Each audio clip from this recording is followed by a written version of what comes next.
ನೀರಾವರಿ ಇಲಾಖೆ ಇರ್ಬೋದು, ಈ ತಾಲೂಕಿನಲ್ಲಿ ಪ್ರಜಾಸೌಧ ಆಗಿರ್ಬೋದು, ಕೈಗಾರಿಕಾ ಪ್ರದೇಶ ಆಗಿರ್ಬೋದು, ಗ್ರಾಮೀಣ ಅಭಿವೃದ್ಧಿಯಲ್ಲಿ ಕುಡಿಯುವ ನೀರಿನ ವ್ಯವಸ್ಥೆ ಆಗಿರ್ಬೋದು, ಹೀಗೆಲ್ಲ ಕೆಲಸಗಳನ್ನು ಕೂಡ ಇವತ್ತು ಮಾಡ್ಕೊಂಡು ಬಂದಿದ್ದೇವೆ. ನನ್ನ ತಾಯಂದಿರು ಹೆಣ್ಮಕ್ಳು ಹೆಚ್ಚಿನ ಸಂಖ್ಯೆಯಲ್ಲಿ ಸೇರಿದ್ದೀರಿ. ಪ್ರತಿ ತಿಂಗಳು ಕೂಡ ವರ್ಷಕ್ಕೆ 24,000 ರೂಪಾಯಿ, 2,000 ರೂಪಾಯಿ ಒಂದು ವಾರ 15 ದಿನ ಹೆಚ್ಚು ಕಮ್ಮಿ ಆಗ್ಬೋದು. ಆದರೆ ನಿಮ್ಗೆ ಹಣವನ್ನು ಕೊಟ್ಟು ಆರ್ಥಿಕವಾದ ಶಕ್ತಿಯನ್ನು ಇವತ್ತು ಕೊಡ್ತಾ ಇದ್ದೇವೆ. ನಿಮ್ಮ ಗುಲ್ಬರ್ಗದಲ್ಲೇ ಗೃಹಜ್ಯೋತಿಯನ್ನು ಉದ್ಘಾಟನೆಯನ್ನು ಮಾಡಿದ್ದೇವೆ. ಎಲ್ಲ 5 ಗ್ಯಾರಂಟಿಗಳನ್ನ ಇವತ್ತು ನಿಮ್ಮೆಲ್ಲರೂ ಕೂಡ ಇವತ್ತು ಕೊಟ್ಟು ನುಡಿದಂತೆ ನಡೆದಿದ್ದೇವೆ.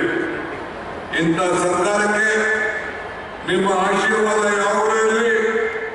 ಅಜಯ್ ಸಿಂಗ್ನವರಿಗೆ ಆಶೀರ್ವಾದ ಇರಲಿ, ರಾಧಾಕೃಷ್ಣನವರಿಗೆ ಆಶೀರ್ವಾದ ಇರಲಿ.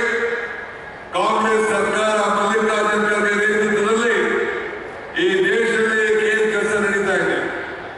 ಅಂದು 100 ವರ್ಷದಿಂದ ಮಹಾತ್ಮ ಗಾಂಧೀಜಿಯವರು ಇದೇ ಸ್ಥಾನದಲ್ಲಿ ಕೂತಿದ್ರು. ಆ ಸ್ಥಾನದಲ್ಲಿ ಇವತ್ತು ಮಲ್ಲಿಕಾರ್ಜುನ ಖರ್ಗೆಯವರು ಈ ದೇಶದ ಕಾಂಗ್ರೆಸ್ ಪಕ್ಷವನ್ನು ಮುನ್ನಡೆಸ್ತಾ ಇದ್ದಾರೆ. ನಾನು, ಸಿದ್ದರಾಮಯ್ಯನವರು, ಕೃಷ್ಣ ಬೈರೇಗೌಡರು, ಪ್ರಿಯಾಂಕ್ ಖರ್ಗೆ ಅವರು, ಶರಣ್ ಪ್ರಕಾಶ್ ನಾವೆಲ್ಲ ಸೇರಿ, ನಮ್ಮ ದರ್ಶನಾಪುರರು ನಾವೆಲ್ಲ ಸೇರಿ, ಮಂತ್ರಿಗಳು, ಶಾಸಕರು ಎಲ್ಲ ಒಟ್ಟಾಗಿ ಸೇರಿ ನಿಮ್ಮ ಅಭಿವೃದ್ಧಿಗೋಸ್ಕರ ಹಗಲು ರಾತ್ರಿ ದುಡಿತಾ ಇದ್ದೀವಿ. ಇನ್ನ ಖರ್ಗೆ ಸಾಹೇಬರು ಮುಖ್ಯಮಂತ್ರಿ